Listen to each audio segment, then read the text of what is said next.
महाराज जी, आपने एकांतिक में एक बार ये कहा था कि पति जो भजन करता है उसका आधा भजन पत्नी को जाता है और पत्नी जो भजन करती है उसका भजन उसी को रहता है। तो महाराज जी, तब से मन बहुत विचलित है कि शादी करूं या ना करूं। मतलब ऐसे ही बहुत थोड़ा सा भजन होता है, उसमें भी आधा वो ले जाएगी तो मतलब गड़बड़ सा हो जाएगा।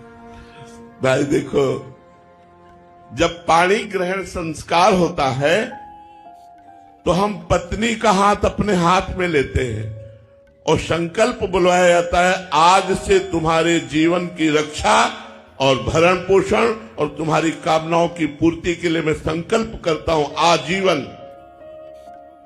वो तुम्हारी अर्धांगिनी हुई, उसने तुम्हारा हाथ नहीं पकड़ा, तुमने उसका हाथ पकड़ा है। इसलिए धर्म हमारा क्या करता है कि पत्नी की जो दिनचर्या है वो पति की सेवकाई है। समझना, पत्नी का कर्तव्य नहीं कि सुबह से माला लेके बैठ गई है, पत्नी को ऑफिस जाना है, वो बोले जी हमारे जब 11 माला पूरा हो जाएंगे तो चाय बनाऊंगी, अब वो पति बेचारा भूखा ऑफिस जाए, वो माला काम नहीं करेगी।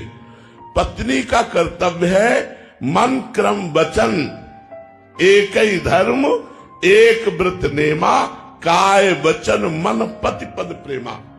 वो अपने शरीर से, अपने मन से, अपने वाणी से, अपनी चेष्टाओं से केवल पति की सेवकाई करे, और पति जो धर्म करेगा, भजन करेगा, उसका हिस्सेदार पत्नी होगी।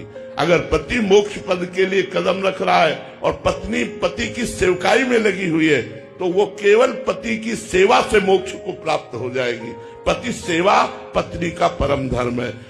अत्रि मुनि की केवल सेवा करती थी अनसुईया जी, और अत्रि मुनि ध्यानस्थ रहते थे।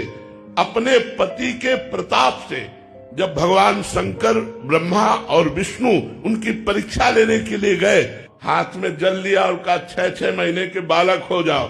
पति व्रत, पति सेवा, पति धर्म के प्रभाव से तीनों सृष्टि के विधायक, ब्रह्मा सृजन करने वाले, विष्णु पालन करने वाले और भगवान शंकर संहार करने वाले, तीनों को 6-6 महीना के बालक बना दिया। इतिहास साक्षी है पति सेवा के बल से।